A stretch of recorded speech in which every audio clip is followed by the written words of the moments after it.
Meu pai deixou uma mensagem. Você não é bem-vinda ao casamento. E não traga mais aquela criança aqui. Eu respondi com uma única palavra: anotado. No mesmo dia, liguei para o banco e fiz uma coisa. 3 dias depois, quando minha irmã abriu o aplicativo do banco, ela começou a gritar. Quando recebi a mensagem do meu pai, li 3 vezes só para ter certeza de que não estava alucinando. Você não é bem-vinda ao casamento. E não traga mais aquela criança aqui. Aquela criança, minha filha, a única neta dele. Não era a primeira vez que diziam algo tão distorcido assim, mas dessa vez foi diferente. Havia algo de definitivo, como se quisessem nos cortar completamente da vida deles e só estivessem esperando o momento certo. Fiquei olhando para a tela por um segundo e respondi com uma única palavra: anotado.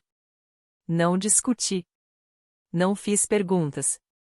Não chorei. Apenas desliguei o telefone, me recostei e deixei aquela raiva silenciosa e incandescente se instalar. Naquela época, eu já estava morando com meu tio havia 2 meses, depois de vender meu apartamento. Não porque eu estivesse sem dinheiro. Eu tinha mais dinheiro do que jamais tive na vida. Mas estava sendo inteligente.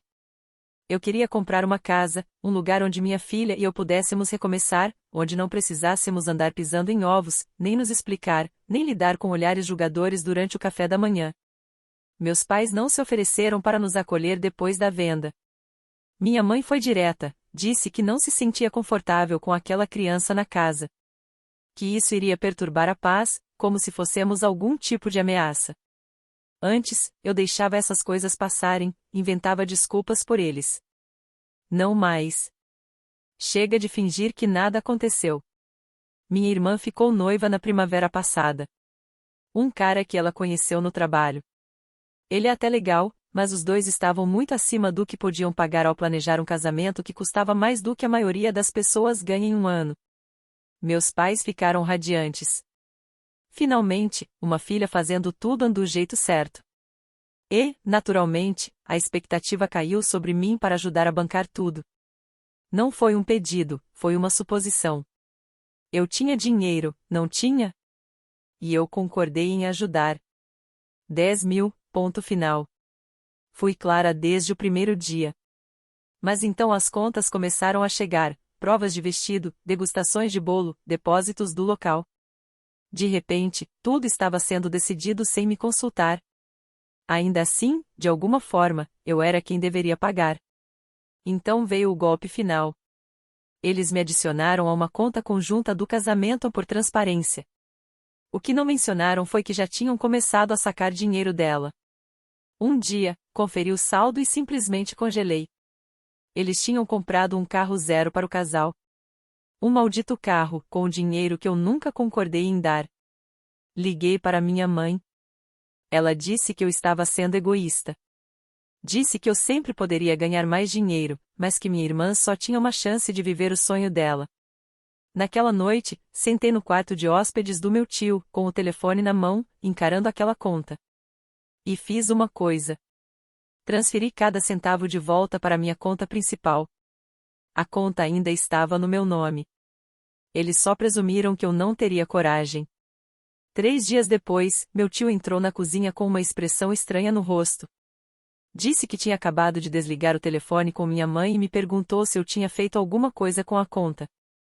Eu apenas assenti com a cabeça. Ele disse que minha irmã tinha aberto o aplicativo enquanto provava vestidos e começou a gritar no meio da boutique. Um colapso completo. O depósito do local não foi compensado. A assessora do casamento se recusou a atender às ligações. O pânico tinha oficialmente começado, e eu não levantei um dedo para impedir. Depois que esvaziei a conta, o silêncio durou cerca de 2 dias. Então tudo explodiu de uma vez. Meu tio foi quem me contou os detalhes. Ele disse: minha irmã estava numa boutique da cidade, em cima de um daqueles pequenos pedestais de veludo, em frente a um espelho gigante, usando o vestido que ela jurava que a faria parecer da realeza. 6 mil dólares. Ela ainda não tinha pago, mas agia como se já fosse dela. A mulher que fazia o ajuste estava prendendo a barra quando o telefone tocou. Era o local da festa. Eles não tinham recebido o pagamento final, e a política era rígida, sem dinheiro, sem data, sem exceções. A reserva foi cancelada. O próximo sábado disponível só seria no ano seguinte. Ao que parece, minha irmã ficou em branco, deixou o telefone cair e então gritou, não chorou, gritou. O provador virou um caos. O vestido foi parar no chão. Ela saiu furiosa, descalça, ainda com a anágua e o véu. Minha mãe estava com ela e tentou acalmá-la, mas minha irmã começou a gritar na rua que eu tinha roubado o dinheiro do casamento e arruinado a vida dela. As pessoas pararam para olhar. Alguém gravou tudo. Quando chegaram em casa, a história já tinha mudado. Minha mãe estava convencida de que eu tinha planejado tudo só para humilhá-los. Minha irmã contou a todo mundo que eu era invejosa porque nunca tinha tido um casamento de verdade. E meu pai, bem, de repente ele se lembrou de que tinha consciência. Ele me ligou e deixou uma mensagem de voz fingindo que nada daquilo tinha acontecido. Não mencionou a mensagem que me enviou, não reconheceu que tinham me mandado ficar longe. Apenas disse que as coisas tinham saído do controle, que eles estavam numa situação difícil e que talvez eu pudesse ajudar a resolver. Nenhuma palavra sobre o carro que compraram pelas minhas costas. Nenhuma palavra sobre o que disseram da minha filha. Só ele tentando me bajular como se eu fosse uma idiota. Eu não respondi. Naquela noite, levei minha filha para comer tacos. Ela falou o caminho inteiro sobre uma pintura que estava fazendo. Sentamos num banco perto do lago e comemos no frio, de luvas. E eu me lembro de pensar em como aquilo era tranquilo, em como estava silencioso. Enquanto isso, meus pais ligavam para todo mundo da família tentando fazer controle de danos. No começo, disseram que tinha sido um erro do banco, que o dinheiro estava temporariamente bloqueado. Quando perguntaram por que o local tinha cancelado, mudaram a história de novo e disseram que tinham decidido por algo mais íntimo. Mas as pessoas conversam, e eles não eram os únicos com ouvidos. O golpe de verdade veio 3 dias depois, quando meu tio me contou que meus pais já tinham gasto o resto do dinheiro. O dinheiro que eu nem sabia que tinha sido usado para comprar um carro para os noivos. Eles acharam que eu não perceberia até ser tarde demais. E que, quando percebesse, eu estaria culpada demais para desistir. Foi aí que eu finalmente entendi do que se tratava tudo aquilo. Eles não precisavam da minha ajuda. Precisavam do meu silêncio. Precisavam que eu fosse a única pessoa que nunca fazia perguntas, nunca colocava limites, nunca tornava nada inconveniente. E, por anos, eu desempenhei esse papel. Mas não mais. Agora, minha irmã estava sem vestido, sem local, sem plano algum, e o casamento estava há 4 semanas de acontecer. Eu estava sentada na varanda com meu tio quando ele recebeu uma ligação do meu pai. Colocou no viva voz. Meu pai pediu que ele mediasse entre nós. Disse que não era assim que famílias deveriam funcionar. Meu tio respondeu, sem rodeios, que famílias também não tratam um filho como lixo só porque ela não se casou com um homem que eles aprovavam. Disse que eles estavam colhendo o que haviam plantado. E, pela primeira vez em semanas, eu me senti leve. Eu não sabia como o casamento iria se desenrolar, nem sequer se aconteceria. Mas uma coisa eu sabia com certeza, eu finalmente estava fora do alcance deles. Na segunda semana, eles já estavam oficialmente se afogando. Eu não estava acompanhando tudo de perto, mas, de alguma forma, sabia cada detalhe. Não porque eu perguntasse, mas porque as pessoas não paravam de falar. Prints de tela, áudios encaminhados, cochichos de parentes distantes. Todo mundo queria saber o que estava acontecendo, e a maioria sabia melhor do que me perguntar diretamente. O casamento estava a 3 semanas de distância. Os convites já tinham sido enviados. Os save the date tinham sido mandados meses antes, e as pessoas já haviam comprado passagens e reservado hotéis. O Instagram da minha irmã ainda tinha aquele destaque irritante do ele disse sim, com brindes de champanhe e o noivo levantando ela na praia, como uma cena de um filme barato do Hallmark. Mas a história real estava desmoronando nos bastidores. O vestido tinha ido embora. A boutique cancelou a reserva no mesmo dia em que ela perdeu o prazo do pagamento final. Deram o vestido para outra noiva que realmente pagou em dia. Minha irmã não lidou bem com isso. Pelo que me contaram, ela gritou com a recepcionista, jogou os saltos de noiva e chorou no estacionamento até minha mãe aparecer com um Xanax e um smoothie. O local também já era. Eles tentaram negociar um prazo extra. Meu pai chegou a tentar convencer a coordenadora de que eu tinha hackeado a conta, mas era tarde demais. A propriedade foi reservada novamente em 48 horas. O casamento dos sonhos de outra pessoa agora aconteceria no dia que deveria ser o deles. O DJ nunca foi pago. A confeiteira bloqueou eles. A cerimonialista postou um story passivo-agressivo sobre aprender a selecionar melhor os clientes e depois trancou o perfil. Foi uma avalanche, e eu nem precisei empurrar. Eu só fiquei ali, observando. Enquanto isso, meus pais estavam em completo desespero. Minha mãe entrou em modo total de controle de danos. Começou a espalhar uma nova narrativa, dizendo que eles tinham repensado o tamanho e a grandiosidade do casamento e que queriam focar em algo menor, mais íntimo e mais espiritual. Ela postou uma foto de uma vela com uma legenda sem sentido sobre começos íntimos. Ninguém estava comprando essa história. Uma das minhas primas me mandou um áudio em que dava para ouvir minha mãe chorando ao fundo durante uma chamada em grupo, dizendo que eles estavam sob muita pressão e que algumas pessoas da família estavam virando as costas para eles. Estava claramente falando de mim, mas nunca usavam meu nome. Eu continuei sem responder. Não aos áudios, não às mensagens, nem mesmo quando meu pai mandou uma única frase: precisamos conversar. Não havia nada para conversar. Isso já não era só sobre um casamento. Era sobre anos de insultos silenciosos, elogios envenenados e apoio falso que só existia enquanto eu fazia exatamente o que eles queriam. Eu disse não uma vez, só uma vez, e todo o castelo de cartas desmoronou. Eles tentaram de novo, claro. Minha irmã me enviou um e-mail longo e confuso, com o assunto, de uma mulher para outra. Falou em resgatar nosso vínculo, disse que sabia que as coisas tinham saído dos trilhos, mas que família é para sempre, não é? Família é para sempre, a menos que essa família inclua uma criança que eles consideram defeituosa por causa de quem é o pai. Uma criança que nunca quiseram dentro da casa deles. Uma criança de quem falavam como se fosse um problema, e não uma pessoa. Ela terminou o e-mail com uma lista do que ainda precisava ser pago: local, aluguéis, oficiante, cabelo e maquiagem. Total, pouco mais de $19.000. Disse que, se eu pudesse ajudar só com essa última coisa, nunca mais pediria nada. Eu não respondi. Encaminhei o e-mail para meu tio, que me ligou 10 minutos depois rindo tanto que mal conseguia respirar. Ao que tudo indicava, até ele já estava cansado das ilusões deles.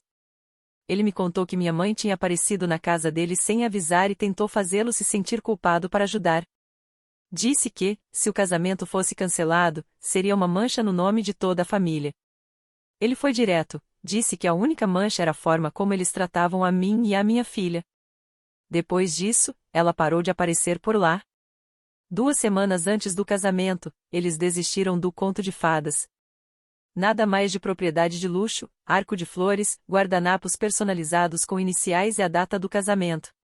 Começaram a chamar de uma reunião aconchegante de familiares próximos. A lista de convidados caiu de 120 para 30.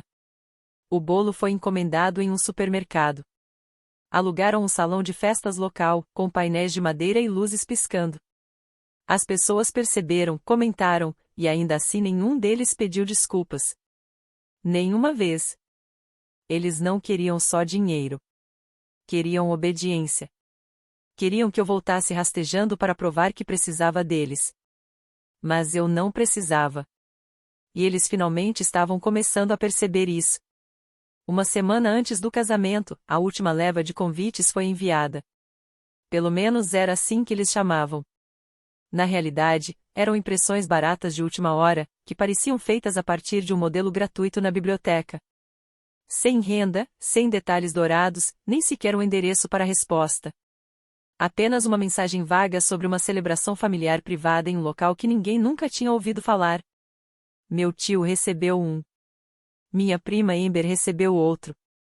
Até o antigo chefe do meu pai, de um emprego que ele deixou 7 anos atrás, recebeu um. Mas eu não. E minha filha, muito menos. Isso não foi um erro. Foi deliberado. Foi eles dizendo, de forma oficial e pública: vocês não pertencem aqui. Nem chegou a doer. Só deixou tudo mais claro. Aquilo já não era sobre um casamento. Era sobre controle. Eles precisavam de um bode expiatório, alguém para culpar por tudo ter desmoronado. Eu facilitei isso ao me recusar a participar do jogo. Virei a vilã da história que contaram para todo mundo.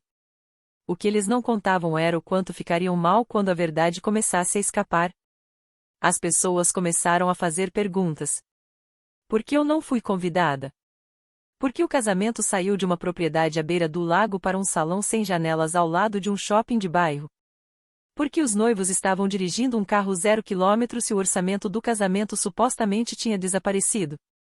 Uma prima me mandou um print de um comentário no Facebook de alguém com quem somos parentes distantes. Dizia: espero que eles não tenham usado o dinheiro da irmã para comprar aquele carro. Isso seria nojento. Ninguém respondeu.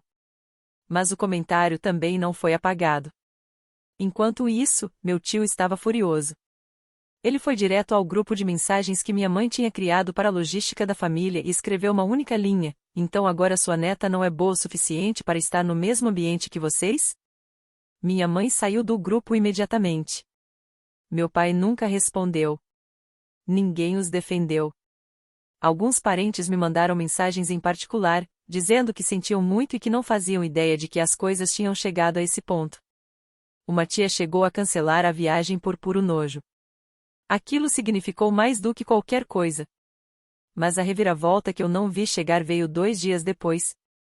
Era uma terça-feira fria, cinzenta, sem nada de especial, até meu tio me contar que os pais do noivo da minha irmã, pessoas que eu só tinha encontrado uma vez e que mal me deram atenção naquela ocasião, estavam vindo nos visitar. Achei que fosse para amenizar a situação ou talvez defender o filho. Em vez disso, entraram parecendo que preferiam estar em qualquer outro lugar. Sentaram-se à mesa da cozinha. Nada de conversa fiada, nada de sorrisos falsos. Apenas um envelope pardo e um longo, desconfortável silêncio. Então a mãe falou. Disse que não conheciam a história completa, que tudo o que tinham ouvido vinha dos meus pais e da minha irmã. Disseram a eles que eu tinha desistido do casamento por despeito, que eu era amarga, instável, e que estava tentando sabotar tudo. Mas, ao que parecia, a verdade tinha começado a circular. O noivo, meu futuro cunhado, tinha descoberto que eu era quem tinha colocado a maior parte do dinheiro na conta do casamento. Ele não sabia disso. Minha irmã nunca contou. Ela apenas disse que eu não era emocionalmente confiável e que era melhor eu não me envolver. Quando ele a confrontou, ela admitiu. Ela contou a ele que só queria que o casamento fosse sobre ela e que, se eu estivesse presente, tudo acabaria girando em torno da Stacy e da bagagem dela. Era assim que ela se referia à minha filha, a própria sobrinha, bagagem. Então os pais do noivo deslizaram o envelope pela mesa. Dentro havia um cheque administrativo de $5.000. Disseram que sabiam que não era o valor total e que não estavam tentando apagar o que tinha acontecido.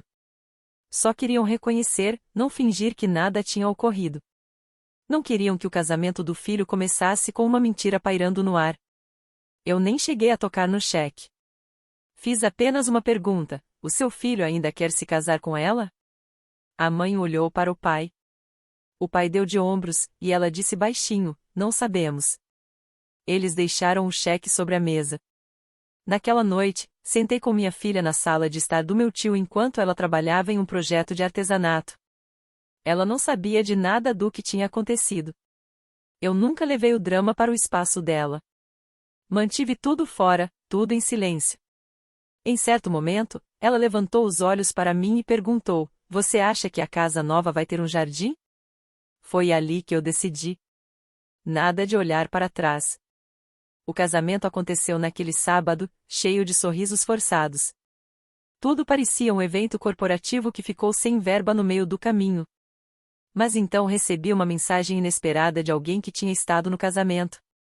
A pessoa disse que houve um momento, durante o discurso do irmão do noivo, uma tentativa fraca de humor, em que minha irmã fez uma piada sobre eu ter roubado dinheiro e criado um acaso de caridade.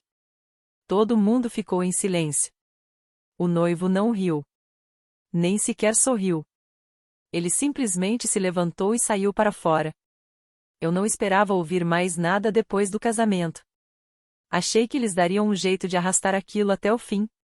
Uma cerimônia triste, uma recepção forçada, alguns parentes fingindo que estava tudo bem. Depois, tudo desapareceria como um pesadelo ruim. Mas naquela noite, perto da meia-noite, meu celular vibrou. Era Amber. Ela não tinha planejado ir. Nós tínhamos conversado sobre isso. Ela estava furiosa com a forma como me trataram e como trataram minha filha. Mas o marido dela foi pressionado pelos próprios pais, se sentiu culpado e acabou indo. Ela o acompanhou mais por curiosidade, e foi assim que eu soube de toda a história. A primeira mensagem dela foi: "Você não vai acreditar no que acabou de acontecer nesse desastre de casamento." Depois disso, meu telefone não parou mais de apitar. O casamento foi pior do que eu imaginava. O salão de festas era antiquado, iluminado por luzes fluorescentes, e ainda tinha um leve cheiro de desinfetante do velório que tinha acontecido ali de manhã cedo e que eles tinham corrido para encerrar. Cadeiras dobráveis, toalhas de mesa baratas. Os arranjos florais eram artificiais e claramente já tinham sido usados antes. A Amber disse que um deles ainda tinha um cartão de lugar de outro evento. O clima inteiro estava estranho. Dava para sentir isso nas fotos. As pessoas pareciam rígidas, como se estivessem numa reunião, não numa celebração. Ninguém dançou. A música era só uma playlist no celular de alguém, conectada a uma caixa de som Bluetooth que ficava falhando o tempo todo. E o noivo mal olhou para minha irmã a noite inteira. Mas o pior momento veio durante o brinde. O irmão do noivo se levantou, claramente já meio alterado. Tentou levar tudo na brincadeira, fez piada sobre a aventura que tinha sido chegar até aquele dia, e então soltou uma frase que mudou completamente a energia da sala: "A noiva, que realmente sabe como conseguir o que quer, mesmo que isso signifique que outra pessoa pague o preço." Houve aquele silêncio constrangedor, em que ninguém sabia se aquilo era uma piada ou uma alfinetada. A Amber disse: "Minha irmã riu mais alto do que todo mundo, como se achasse que era um elogio." E foi então que ela disse aquilo. Ela se virou para as pessoas na mesa ao lado, ergueu o copo e falou: "Ei, não sou eu que estou bancando um caso de caridade." Não havia música para abafar. Não houve risadas, só silêncio. O noivo não disse uma palavra, nem sequer piscou. Ele olhou para ela como se não reconhecesse a pessoa sentada ao seu lado. Depois se levantou, com calma, colocou o copo sobre a mesa e saiu. Sem anúncio, sem desculpa, simplesmente foi embora. Por um minuto inteiro, ninguém se mexeu. Minha irmã tentou rir e disfarçar, disse algo sobre ele precisar de ar, mas até ela sabia que tinha passado dos limites. O rosto da minha mãe ficou acinzentado. Meu pai parecia querer desaparecer no chão. 15 minutos depois, a Amber viu o noivo do lado de fora entrando no carro sozinho. Ele não voltou. Pouco depois, os convidados começaram a ir embora. Alguns tentaram manter a educação. Outros nem se deram ao trabalho. Uma mulher, do lado da família do meu pai, disse: "Bom, isso foi um erro", e saiu com o marido. Os cupcakes foram servidos, mas ninguém tocou neles. No fim da noite, o salão estava meio vazio, com comida sobrando intacta e os centros de mesa murchando sob as luzes fracas. Na manhã seguinte, acordei com uma sequência de stories e publicações apagadas.